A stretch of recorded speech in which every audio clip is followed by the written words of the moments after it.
Hey, this is Pastor Laf, and it is Tuesday. We're in Psalm chapter 51. I don't think we're in Psalm chapter 51. I think we're in Psalm chapter 50. Don't know what happened, but we will find out what's going on here. Yeah, we're in Psalm chapter 50.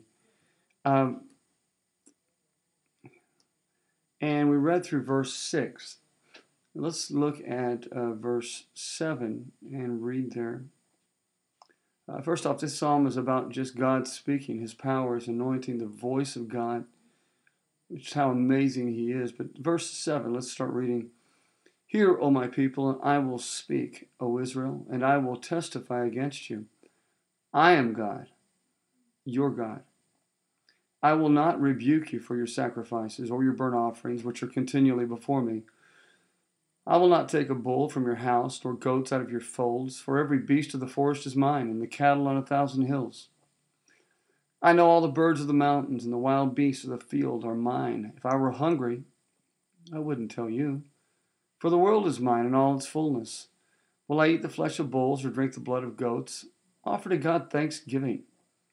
Pay your vows to the Most High. Call upon me in the day of trouble. I'll deliver you and you'll glorify me. But to the wicked, God says, what right have you to declare my statutes or take my covenant in your mouth, seeing you hate instruction and cast my words behind you?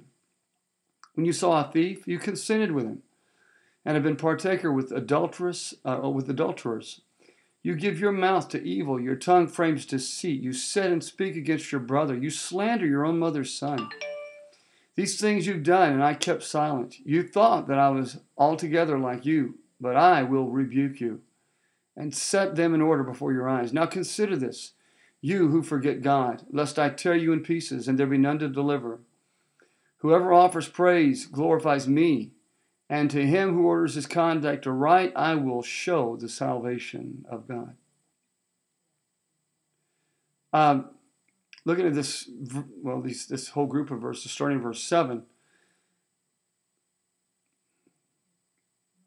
Yeah, I started talking a little bit about judgment the other day, or yesterday, about how judgment is not necessarily a bad thing. God is bringing things to light.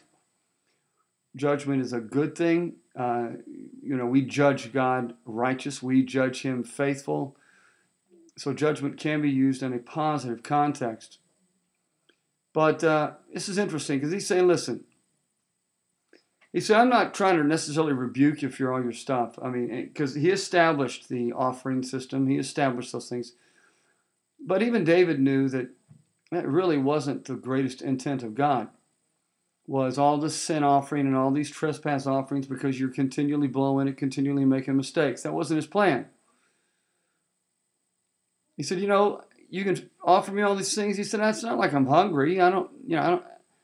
He said, I got it. He said, but what I want you to do is offer thanksgiving to me.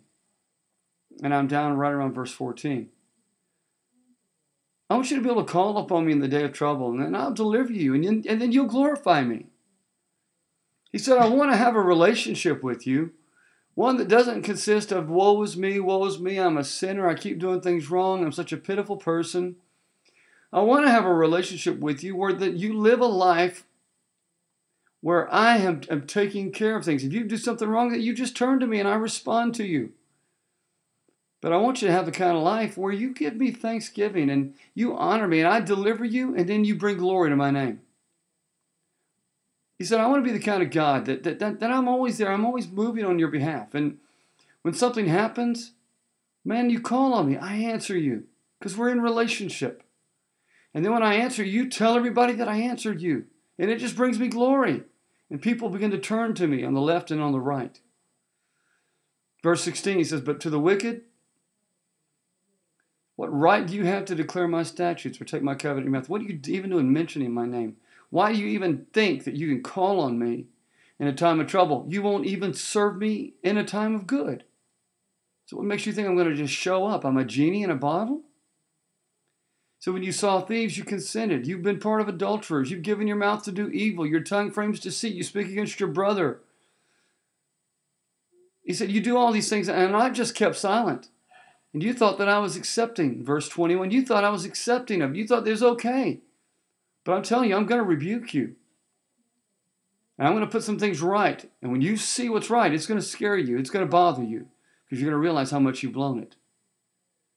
And he says in verse 22, now consider this, you who forget God, lest I tear you in pieces, and there will be no one to deliver you. Because when I decree it, it's a decreed thing. But he says, if you offer praise to me, if you glorify me, if your conduct is right, if you live your life right, I'll show you my salvation. I'll be there. I'll cover you. I'll carry you. I'll protect you. So do that. That's more important to me than a million I'm sorries. Live for me. Serve me. Honor me. And thank me for it. It's powerful scriptures, guys. The word is rich. God bless you. Thanks for joining me today. We'll talk to you later. Bye-bye.